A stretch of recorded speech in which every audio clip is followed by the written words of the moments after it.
మీరు నాకు తెలిసినంత మీరు ఎమ్మెల్యే కాదనుకుంటప్పుడు చంద్రబాబు నాయుడు గారు హౌస్కి వచ్చారు, శాసనసభ సాక్షిగా నా తల్లిని అవమానించారు అధ్యక్ష. అది గుర్తుపెట్టుకోండి. మీరు గౌరవ సభతో వస్తున్నారు, మా తల్లిని అవమానించారు. ఈ రోజు మీరు కావాలని పోస్టులు కూడా అక్కడ పెడుతున్నారు. మా తల్లిని అవమానించారు. ఆ రోజు మీకు గుర్తురాదా? ఎన్ని ఎక్కడ అవమానించలేదు సార్, ఎక్కడ అవమానించలేదు. మీరు ఎట్లా మాట్లాడారో, మీరు ఉన్నారా హౌస్ లో? మీరు ఉన్నారా హౌస్ లో?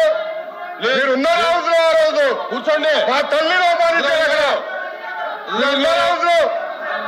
షర్మిల గారిని అవమానిస్తారు, విజయలక్ష్మి గారిని అవమానిస్తారు, మా తల్లిని అవమానిస్తారా? ఏం గుర్తురాదా మీకు? అదే ఒక్క నిమిషం నేను కూడా మాట్లాడచ్చు, గుర్తుపెట్టుకోండి. ఒక్క నిమిషం నేను కూడా మాట్లాడండి. ఏనాడు మేము మాట్లాడలేదు. కూర్చోండి.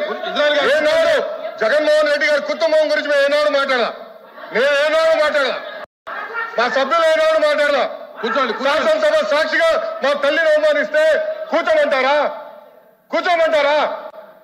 22 వరకు చంద్రబాబు నాయుడు గారు ప్రతిరోజు హౌస్కి వచ్చారు, ప్రతిరోజు హౌస్ నిలబడ్డాడు, సింగిల్ గా నిలబడ్డాడు. సింహంగా గుర్తుపెట్టు, సింగిల్ గా నిలబడ్డాడు, పోరాడాడు. ఆ రోజు మా తల్లిని అవమానించారు కనుకనే బాధ తట్టుకోలేక సభ బైకాట్ చేసి బయటకు వెళ్ళారు. కానీ ఎమ్మెల్యేలు ఉన్నారు ఇక్కడ. నిమ్మల రామారెడ్డి గారు వెళ్ళారు, స్వామి గారు ఉన్నారు, ఇతర గొట్టపాటి రవి గారు వెళ్ళారు. అది మాకున్న చిత్తశుద్ధి అండి. ఈ రోజు మీ ఎమ్మెల్యేలు ఎందుకు రావట్లేదు అని అడుగుతున్నా. 10 మంది జగన్మోహన్ రెడ్డి కాకుండా, జగన్మోహన్ రెడ్డి గారు కాకుండా 10 మంది ఉన్నారు, రాలేదు. మా తల్లిని అవమానిస్తే ఏంటి కూర్చోమంటారు? ఇంకా మాట్లాడతాం మేము? మేము మనుషులు కాదా? సొంత తల్లి అవమానించారు సార్ ఆ రోజు. మాడుకున్న కూర్చోమంటారు? అయితే తెలియకుండా ఏదంటే అది మాడితే ఎట్లా అధ్యక్ష? ఎందుకు ఆ రోజు బైకాట్ చేస్తారో మాకు తెలుసు. నేను అక్కడే కూర్చోండి. కూర్చోండి, కూర్చోండి ప్లీజ్ ప్లీజ్ ప్లీజ్. ఎల్ఓపి గారు, ఎల్ఓపి గారు. ఎవరు కుటుంబ సభ్యుల్ని ఎవరు అవమానించినా సరే ఎవరు కూడా ఉపేక్షించేది లేదు, సహించేది లేదు. దాన్ని ఎవరు సమర్థించేది కూడా లేదు. దాన్ని ఎప్పుడు కూడా సమర్థించాం దాన్ని. అది అలాంటి సందర్భాలు వచ్చి మళ్ళీ మనం లేని సందర్భాలను ఇక్కడ తీసుకొచ్చి సభల్లో ఉండి ఏ సందర్భం మాట్లాడుకుని ఏం చేసిన రికార్డులో ఉండదు అధ్యక్ష. రికార్డులో లేని విషయాల్ని, అవసరం లేని విషయాల్ని ఇక్కడ తీసుకొచ్చి అనవసరంగా హోందాగా మనం ప్రవర్తించాలి అధ్యక్ష.